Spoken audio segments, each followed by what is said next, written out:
오늘 본문의 내용은 마가복음 8장에 나오는 이제 마지막 이야기입니다. 마가복음에는 네 가지의 이야기가 기록되어져 있는데 이 네 가지의 이야기가 한 가지의 주제의 흐름 속에서 연결되어져 있습니다. 그 주제가 무엇이냐면 예수님을 보다 올바르게 정확하게 알아야 된다라는 주제입니다.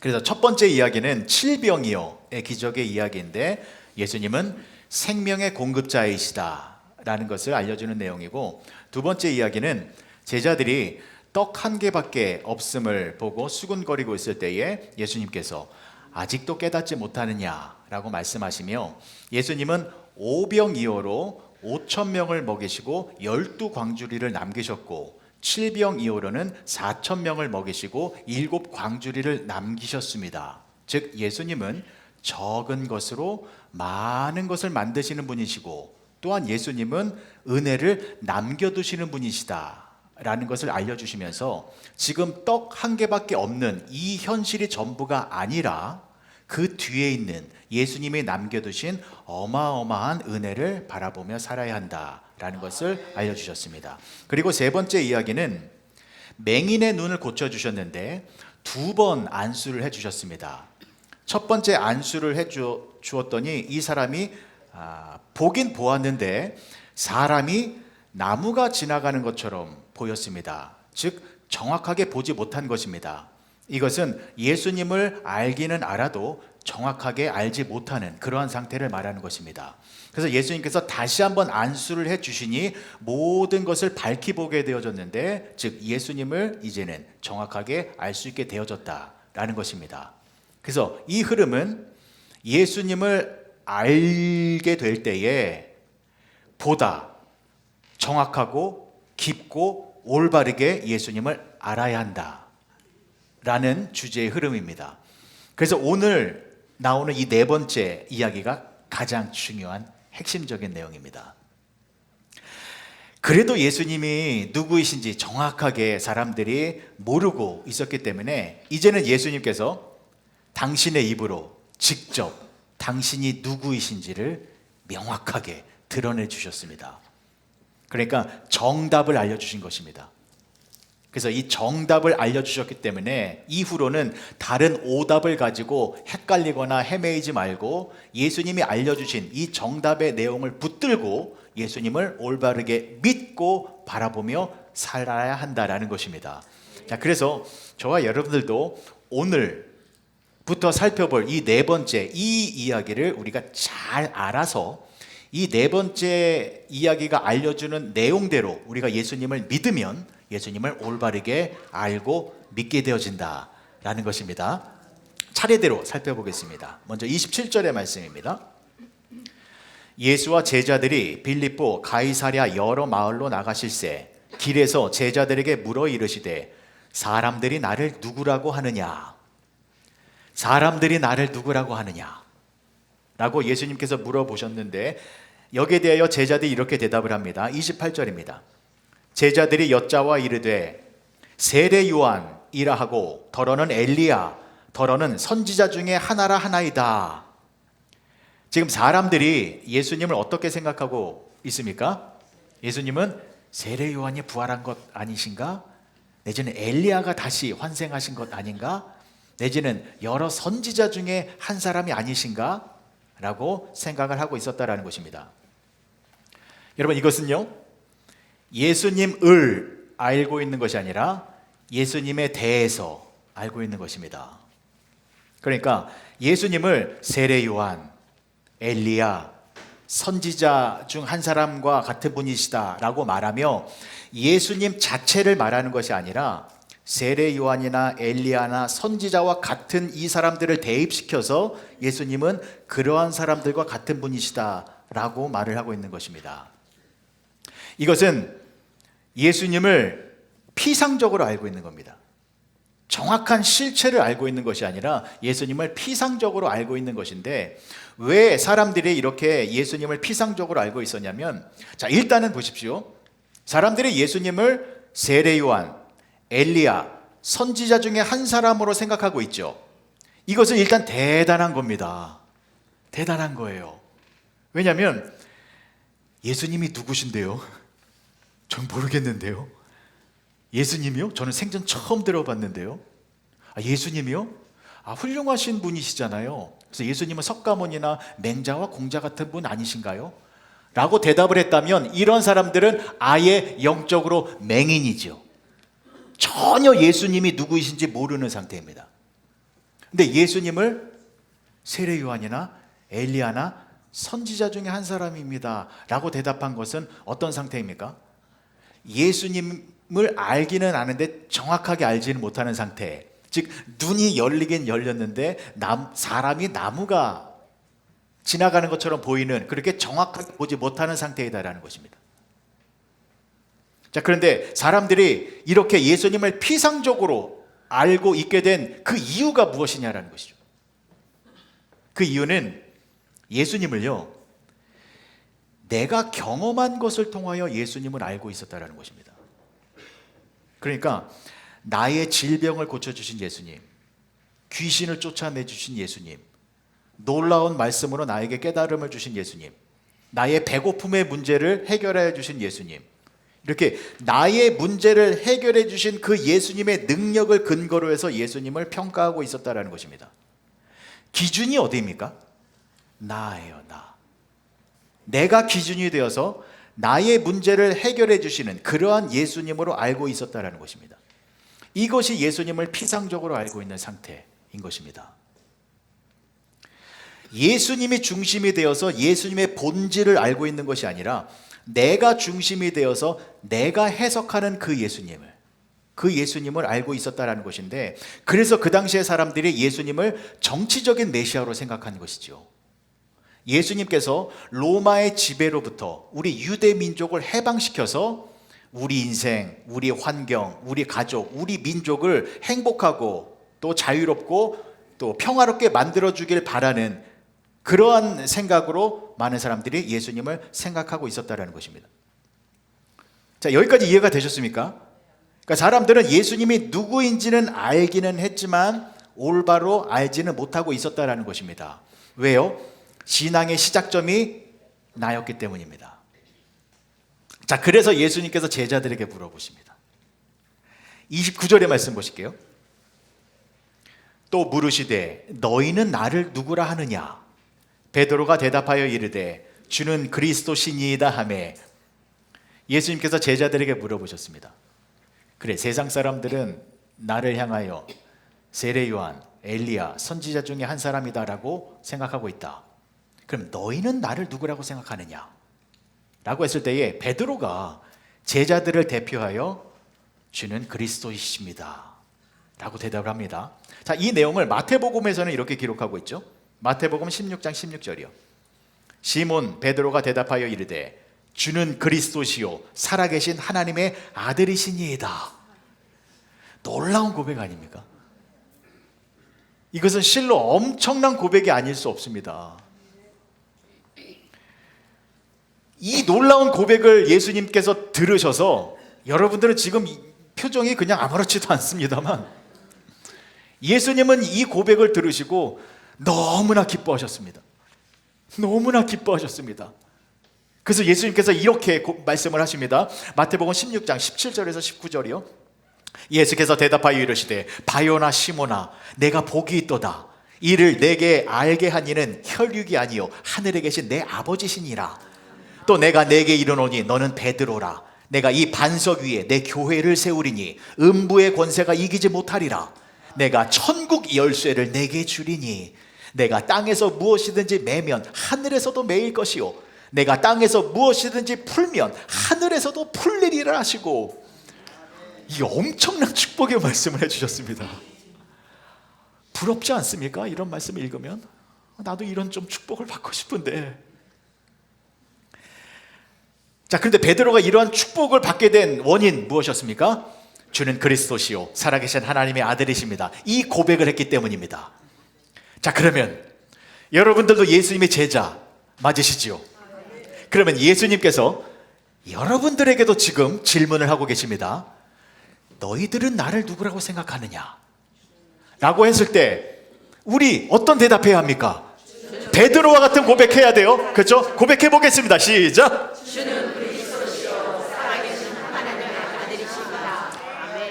아멘 하셨죠? 그럼 다시 한번 확신을 가지고 다시 한번 고백해 보실게요. 시작. 할렐루야, 할렐루야. 이렇게 우리도 고백을 하면 예수님으로부터 우리도 놀라운 축복을 받는 참 제자가 되는 것입니다. 그런데 여러분, 예수님께서 이 베드로의 놀라운 고백을 들으시고 기뻐하셨잖아요. 근데 그 다음에 무슨 말씀을 해주셨는지 아십니까? 오늘 본문의 말씀 마가복음 8장 29절과 30절까지의 말씀 다시 보십니다. 또 물으시되 너희는 나를 누구라 하느냐? 베드로가 대답하여 이르되 주는 그리스도시니이다 하매 예수님께서 이렇게 대답하십니다. 이에 자기의 일을 아무에게도 말하지 말라 경고하시고, 마태복음에는 이렇게 나옵니다. 마태복음 16장 20절이요. 이에 제자들에게 경고하사 자기가 그리스도인 것을 아무에게도 이르지 말라 하시니라. 이상하잖아요. 예수님은 세례 요한 아니시고 엘리야 아니시고 선지자 중에 한 사람 아니시잖아요. 예수님은 누구십니까? 그리스도이시고 하나님의 아들이시잖아요. 맞잖아요. 그래서 베드로가 그 맞는 정답을 말했잖아요. 그러면 그것을 많은 사람들에게 알려야 되잖아요. 한 사람이라도 더 듣게 할 수 있도록 이걸 더 많이 전파해야 되잖아요. 근데 예수님께서 그 즉시로 무슨 말씀을 하셨습니까? 아무에게도 말하지 말아라. 이게 무슨 뜻입니까? 중요한 뜻이 있습니다, 여러분. 무슨 뜻이냐면, 입으로는 예수님이 누구이신지 올바르게 고백을 할 수 있을지 몰라도 그 내면에는 여전히 예수님이 누구이신지 모르고 있다면, 그러면 입을 열면 안 된다는 것입니다. 여러분, 이것은 우리들에게도 해주시는 말씀일 수 있습니다. 방금 여러분들 분명히 고백하셨습니다. 주는 그리스도시요 살아계신 하나님의 아들이십니다. 이것을 우리 지적으로 생각으로는 알아요. 그래서 입으로도 얼마든지 고백할 수 있어요.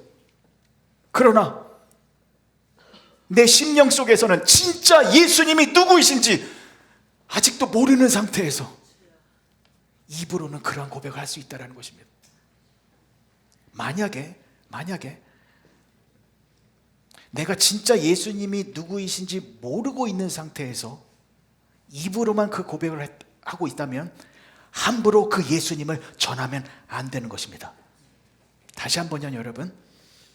내가 진짜 예수님을 모르고 있는 상태에서 다만 내가 신앙 고백을 하고 있다라는 그 이유만으로 함부로 예수님을 전하면 안 된다라는 것입니다. 왜 그렇습니까? 가짜 예수님을 전할 수 있게 되기 때문입니다. 가짜 예수님이 무엇입니까? 예수님 믿으면 병도 낫고, 예수님 믿으면 장사도 잘 되고, 예수님 믿으면 내 자식들 좋은 대학에 들어가게 되고, 예수님 믿으면 만사가 형통하게 돼. 맞아요. 예수님 믿으면 그러한 축복도 얻을 수 있어요. 그러나 그것이 전부가 아니기 때문입니다. 그것이 전부가 아니기 때문입니다. 더 큰 것이 있습니다.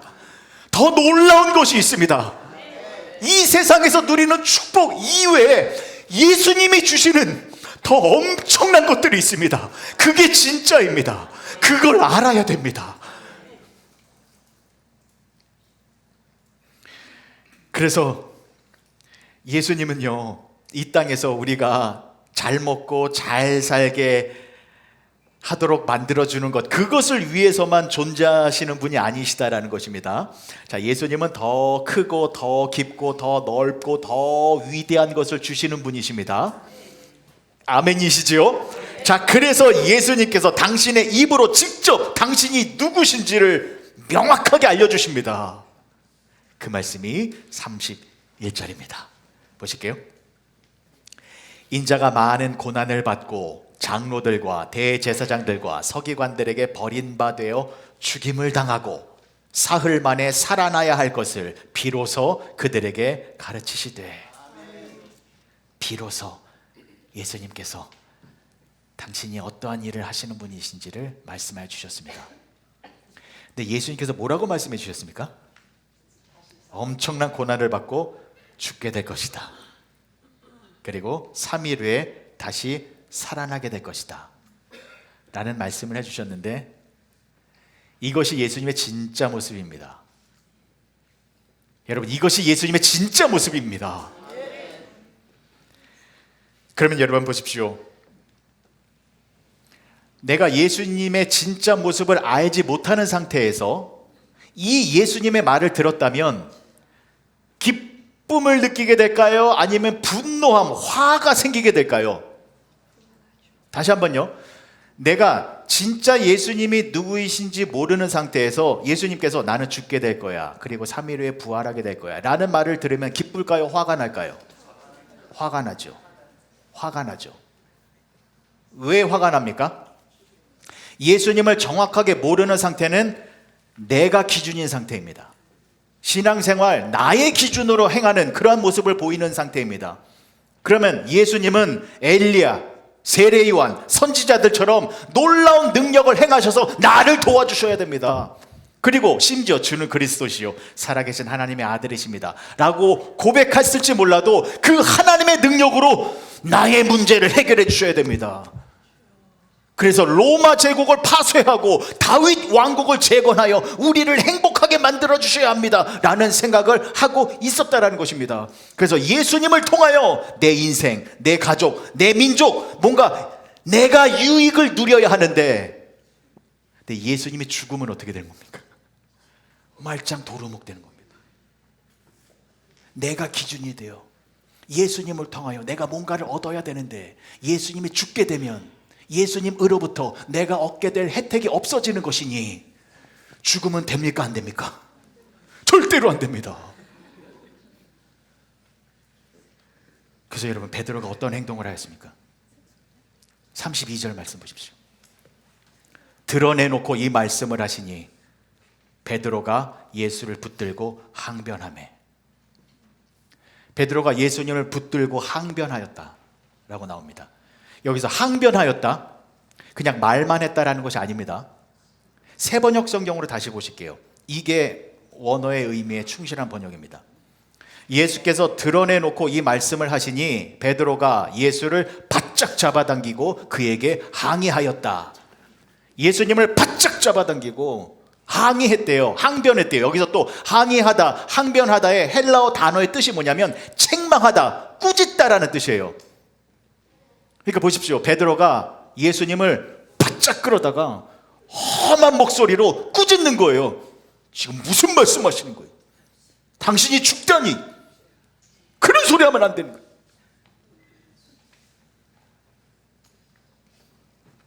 저는 이 말씀을 묵상하면서 소름이 끼쳤습니다. 여러분, 이 무서운 모습을 보십시오. 사람이 이렇게 무서워질 수가 있습니다. 베드로가 지금 예수님께 대들고 있습니다. 감히 하나님이신 예수님을 잡아 끌어당기면서 얼굴을 붉히며 예수님을 꾸짖고 있습니다. 그것도 주는 그리스도시요 살아계신 하나님의 아들이십니다. 방금 전에 고백했습니다. 그런데 갑자기 하나님의 아들을 잡아당겨서 화를 내고 있는 겁니다. 왜요? 베드로가 지금 왜 화가 나 있습니까? 신앙의 기준이 나이기 때문입니다. 내 입으로는 얼마든지 주는 그리스도시요 살아계신 하나님의 아들이십니다, 이 멋진 고백을 했을지 몰라도 여전히 신앙의 기준이 나이니까, 그래서 예수님으로부터 내가 뭔가를 얻어야 되는데, 예수님이 왕이 되면 내가 한 자리 차지해야 되는데, 그런데 예수님이 죽으면 모든 계획이 다 수포로 돌아가는 거잖아요. 어딜 죽는다는 말을 합니까? 여러분, 이러한 모습이 우리들에게는 없을까요? 여러분들은 예수님에게 화내신 적 없습니까? 예수님에게 원망과 불평의 말 한 적 없습니까? 우리가 왜 예수님께 화를 냅니까? 내 뜻대로 안 되니까. 내가 원하는 것대로 안 되니까. 내가 그렇게 기도를 열심히 했고 신앙생활을 열심히 했고 예배 마치고 성경 공부까지 참여했었는데 큐티 모임도 매일 참석했는데 왜 내 삶은 변화되지 않고 이렇게 힘든 상황만 계속 발생되어지는가? 그럴 때 어떻게 합니까? 우리도 화내잖아요.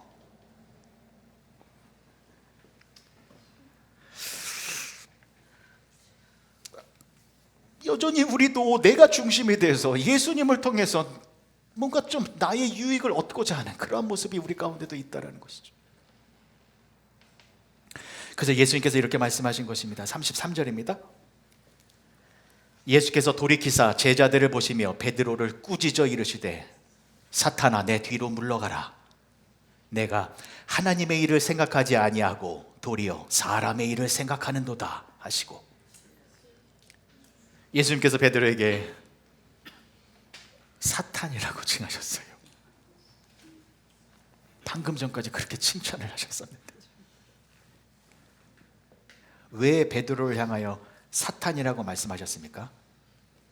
중요합니다. 여러분 꼭 아셔야 됩니다. 다시 한번 말씀 비춰주시겠습니까? 왜 예수님이 베드로를 사탄이라고 말을 하셨습니까? 베드로가 하나님의 일을 생각하지 아니하고 무슨 일을 생각했습니까? 사람의 일을 생각했기 때문에. 사람의 일이 무엇입니까? 내가 기준이 되어 이 땅에서 나의 욕심, 나의 욕망, 나의 계획, 이러한 것들을 이루려고 하는 것입니다. 내가 기준이 되어 나의 유익을 위해 예수님을 이용하려고 하는 것, 사람의 일이죠. 그럼 여러분들도 한번 진지하게 생각해 보십시오. 저도 솔직히 지금 두렵고 떨려서, 저는 더 떨려요. 더 두려워요. 목사야말로 예수님을 이용해서 개인적인 사리 사역을 취할 수 있는 가장 위험한 자리에 있는 사람이잖아요. 좀 정말 두렵고 떨리는 마음이 있습니다.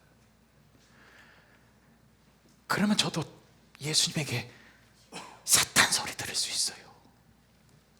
아무리 여기서 제가 예배를 인도하고 입으로는 이렇게 거룩한 척 할 수 있어도 제 심령 속에 예수님을 이용하고자 하는 그러한 사람의 일을 생각하고 있다면 저도 사탄이 될 수 있는데, 하물며 여러분들은 어떻겠습니까?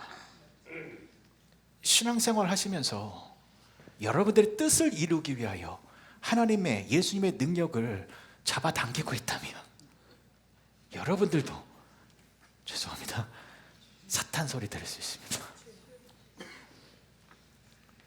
자, 그래서 제가 정신을 번쩍 차리고 이제 이 말씀을 준비했습니다.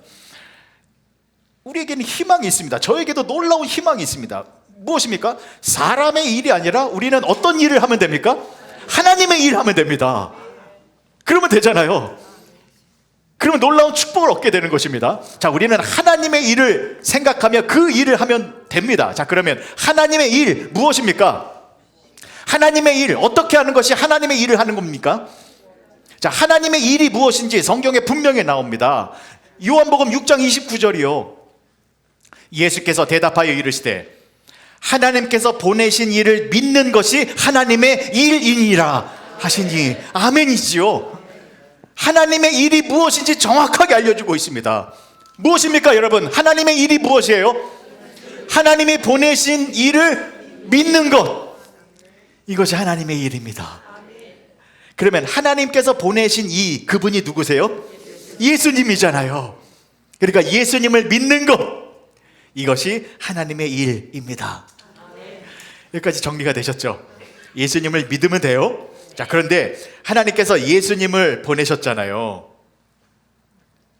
하나님께서 보내신 일을 믿는 것이 하나님의 일이기 때문에 하나님이 예수님을 보내셨잖아요. 왜 보내셨어요, 예수님을? 그렇죠, 우리를 구원하시기 위하여 예수님을 보내셨잖아요. 분명하죠? 요한복음 3장 16절과 17절의 말씀입니다. 하나님이 세상을 이처럼 사랑하사 독생자를 주셨으니 이는 그를 믿는 자마다 멸망하지 않고 영생을 얻게 하려 하심이라. 하나님이 그 아들을 세상에 보내신 것은 세상을 심판하려 하심이 아니요 그로 말미암아 세상이 구원을 받게 하려 하심이라. 아멘. 하나님의 예수님을 보내신 이유는 우리를 구원하시기 위함이고 그 예수님을 믿어서 영원한 생명을 얻는 것이 바로 하나님의 일이다라는 것입니다. 자, 그러면 예수님이 이 땅에 오신 목적은 무엇입니까? 그렇죠. 우리를 구원하시기 위해 오신 거잖아요. 예수님이 이 땅에 오신 것은 이 땅에서 우리가 필요한 것들을 공급해주고 질병을 고쳐주고 자식들 잘 되게 해주고 사업 번창하게 해주고 그것을 위하여 오신 것이 아니라 하나님의 뜻을 이루기 위하여, 즉 저와 여러분들을 구원하시기 위하여 예수님이 이 땅에 오셨다라는 것입니다. 그러니까 예수님은요, 떡 하나로 전전긍긍하고 있는 우리들에게 먹어도 배고파질 썩을 양식을 주기 위하여 오신 것이 아니라 영원히 굶주리지 아니하는 생명의 떡을 주기 위하여 이 땅에 오셨다라는 것입니다. 우리가 그러한 생명의 떡을 먹고 예수님으로 말미암아 구원을 얻으면 우리는 어떻게 되는 것입니까? 하나님과 함께 영원한 생명의 축복을 누리게 되는 것입니다. 그러니까 예수님은 영원한 축복을 주시는 분이 예수님이시다라는 것인데, 자, 그런데 우리가 영원한 축복을 누리기 위해서는 반드시 어떻게 됩니까? 하나님과 하나가 되어야 되잖아요. 그렇죠. 복의 근원이신 하나님, 생명의 근원이신 하나님, 그 하나님과 우리가 하나가 되어야 영원한 축복을 누리게 되는 것입니다. 그런데 하나님과 함께하기 위해서는 어떤 문제가 해결되어져야 합니까? 죄의 문제가 해결되어져야 하잖아요.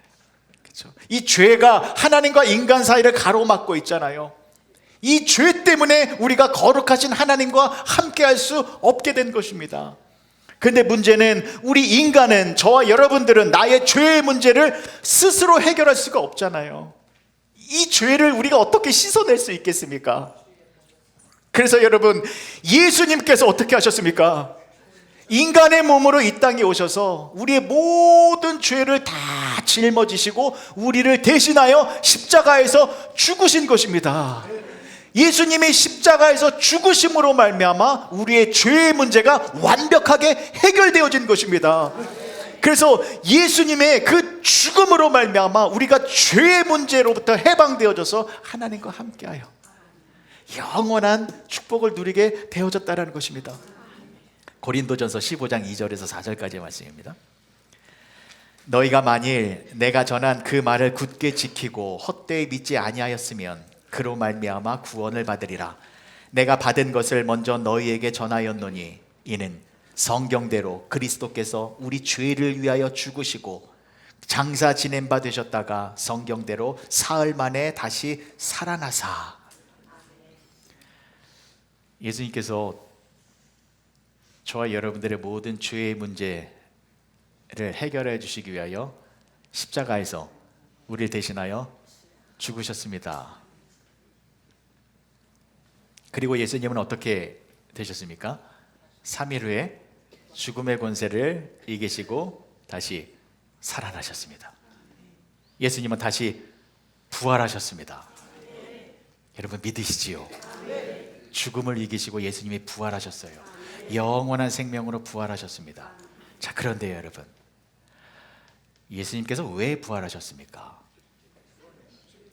다시 말해서 왜 예수님은 죽음의 권세를 정복하시는 그러한 영원한 생명을 가지고 왜 부활하셨을까요? 여러분, 예수님에게 영원한 생명이 필요합니까? 필요 없습니까? 예수님에게는 영원한 생명이 필요할까요? 필요하지 않을까요? 예수님에게는 영원한 생명이 필요 없어요. 왜요? 예수님은 하나님이시기 때문에 이미 영원한 생명을 가지고 계세요.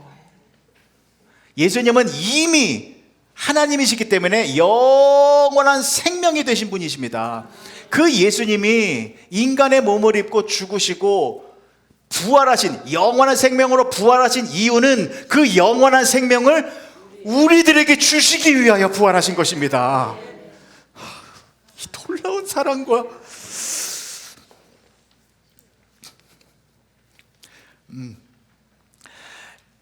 예수님의 죽으심과 부활하심은 저와 여러분들의 죄의 문제를 해결하여서 예수님과 하나가 되어 영원한 생명으로 하나님과 함께하기 위하여 예수님이 죽으시고 부활하셨다라는 것입니다. 예수님의 죽으심과 부활하심으로 말미암아 우리가 죄 씻음을 얻어 하나님과 함께 영원한 축복을 누리게 되어진 것입니다. 아멘. 자, 그러면 여러분, 예수님께서 우리들에게 주시는 가장 큰 축복은 무엇입니까? 예수님의 죽으심과 부활하심이죠.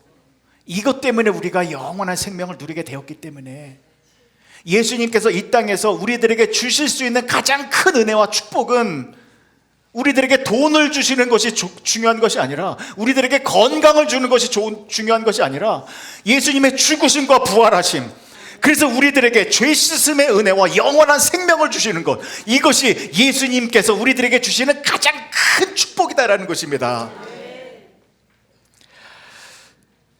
고린도전서 15장 20절의 말씀입니다. 그러나 이제 그리스도께서 죽은 자 가운데서 다시 살아나사 잠자는 자들의 첫 열매가 되셨도다. 아멘. 이것이 예수님의 진짜 모습입니다. 죽으시고 살아나셔서 부활의 첫 열매가 되시오, 그 부활의 영원한 생명을 우리들에게 공급하여 주고 계신다라는 것입니다.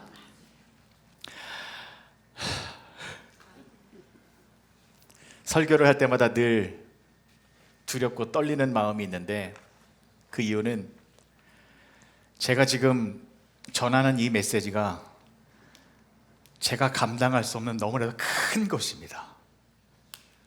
너무 창대하고 너무 위대하고 영적인 무게감이 너무 무겁고 그 농도가 너무 짙은 것인데, 이 부족한 죄인이 못난 입술로 이것을 다 담아내지 못하고 전해드리는 것, 이것에 대하여 제가 늘 여러분들을 향하여 죄송하고 미안한 마음이 있습니다.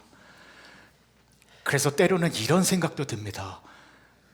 이 예수님의 죽으심과 부활하심으로 말미암아 우리가 하나님과 함께하는 영원한 축복을 누리는 것, 이것은 너무나도 큰 축복인데, 이 귀한 축복의 메시지를 제가 잘못 전하여서, 내지는 이 무게감을 너무 가볍게 전하여서 이 메시지가 그대로 증거되지 않아서 여러분들에게 이 놀라운 축복이 임하지 않게 되면 어떨까라는 두려움이 있어서 제가 이런 마음도 있어요.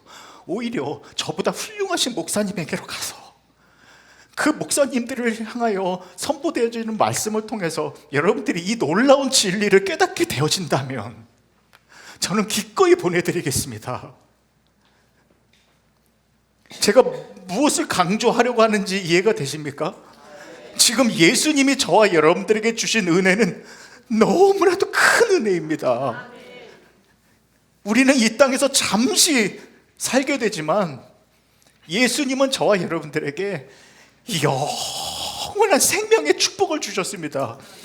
이것을 이 부족한 입술로 선포하게 될 때에 담아낼 수가 없습니다. 제 지식의 한계가 그거밖에 없고 제 경험의 한계가 그거밖에 없기 때문에, 그래서 하나님께 때로는 기도했습니다. 하나님, 제가 이것을 어떻게 증거할 수 있겠습니까? 라고 했을 때 하나님께서 이런 마음도 주셨어요. 너라도 선포해라. 그래, 내가 한 목사도 부족한 것 안다. 그러나 너라도 이 메시지를 선포해야 되지 않겠니? 라는 마음으로 그냥 선포하는 것 뿐입니다. 여러분, 오늘 말씀을 통해서 이것을 꼭 아셨으면 좋겠어요. 어제 새벽 예배 설교에도 나눴습니다만 우리는 하늘에 속한 사람들입니다. 이 땅에 속해 있는 사람들이 아닙니다. 하나님과 함께 영원히 살아가는 것, 그것이 우리의 참 모습이기 때문에 그 영원한 것을 바라보며 현실의 하루하루를 기쁨과 승리함으로 살아가시기 바랍니다. 여러분, 베드로가요, 예수님의 말씀을 듣고 화를 냈죠. 예수님의 말을 듣고 화를 냈는데, 왜 베드로가 화를 냈냐면 예수님께서 많은 고난을 받고 죽는다라고 말씀하셨잖아요. 그 말이 귀에 들어와서 화를 낸 거예요. 그렇죠? 근데 예수님께서 죽는다라는 말씀만 하셨습니까? 3일 후에 다시 살아난다, 이 말씀도 분명히 하셨잖아요. 근데 왜 베드로는 그 말이 귀에 들어온 것이 아니라 죽는다라는 이 말이 들어와서 화를 낸 겁니까? 신앙의 기준이 나이기 때문에, 내가 예수님으로부터 받아먹고 싶은 것이 아직 많이 남았는데 죽으면 안 되잖아요. 신앙의 기준이 나이기 때문에 예수님이 죽는다 이 말에만 꽂힌 거예요. 사람의 일만 생각했기 때문에. 근데 만약에 베드로가 사람의 일이 아니라 하나님의 일을 생각하고 있었다면, 하나님의 일이 무엇입니까? 예수님의 죽으심과 부활하심으로 말미암아 내가 영원한 생명을 얻어 하나님과 함께 영원한 축복을 누리는 것, 이게 하나님의 일이고 이게 엄청난 축복이잖아요. 이것만 생각하고 그 안에서 기뻐함을 누리고 있었다면, 베드로가 예수님의 한 말 가운데 어떤 말이 더 크게 들렸을까요? 죽는 것보다는 죽음 이후에 다시 살아난다, 이 말을 듣고 할렐루야 감사합니다라고 했을 것 아니겠습니까? 여러분들은 어떠십니까? 성경 말씀을 읽을 때에 내가 기준이 되어 들리는 말씀이 있을 것이고, 하나님의 일을 생각할 때에 들리는 말씀이 있을 것입니다. 그 말씀, 그 대표적인 말씀 가운데 하나가 로마서 8장 18절의 말씀입니다. 말씀 보십시오. 생각하건대 현재의 고난은 장차 우리에게 나타날 영광과 비교할 수 없도다. 여기서 어떤 말씀이 여러분들의 귀에 크게 들리십니까? 정말이십니까? 저는 가끔 현재의 고난, 여기에 사로잡혀서 하나님께 원망하고 예수님께 불평하고 짜증낸 적도 있었습니다. 왜 현재의 고난을 이렇게 많이 허락해 주십니까? 사람의 일을 생각하니 현재의 고난이 눈에 들어왔었습니다. 그러나 지금은 아닙니다. 하나님의 일을 생각하니 장차 우리에게 나타날 영원한 영광, 이 말씀이 있다라는 사실에 저는 너무나도 감사하고 기뻐하며 이 말씀 부여잡고 또 오늘 하루의 현실을 믿음으로 승리하며 살아가게 되었습니다. 여러분들도 그러한 축복을 누리며 살아가시는 복된 성도님들이 되어주시길 주님의 이름으로 간절히 축복합니다. 기도하시겠습니다. 좋으신 아버지 하나님, 은혜를 감사합니다. 너희는 나를 누구라 하느냐 라고 예수님의 질문에 우리는 입으로 얼마든지 예수님께서 기뻐하시는 대답을 할 수는 있습니다. 그러나 예수님을 향하여 우리의 입으로 신앙 고백하는 것이 아니라 우리의 마음속에서 나오는 믿음을 가지고 신앙 고백하는 우리 모두가 되게 하여 주시옵소서. 그 마음의 믿음의 고백은 하나님의 일을 생각하며 영원한 천국의 기쁨을 누리는 그 소중한 소망을 가지고 드리는 믿음의 고백일 것입니다. 그리고 그 영원한 축복을 주시는 그 예수님을 향하여 감사의 찬양을 올려드리며 드리는 믿음의 고백일 것입니다. 그렇게 사람의 일을 생각하는 것이 아니라 구원받은 기쁨을 주신 그 하나님의 일을 생각하며 하루하루의 삶을 승리와 또 기쁨과 감사함으로 살아가는 우리 모두가 되게 하여 주시옵소서. 예수님의 이름으로 기도합니다.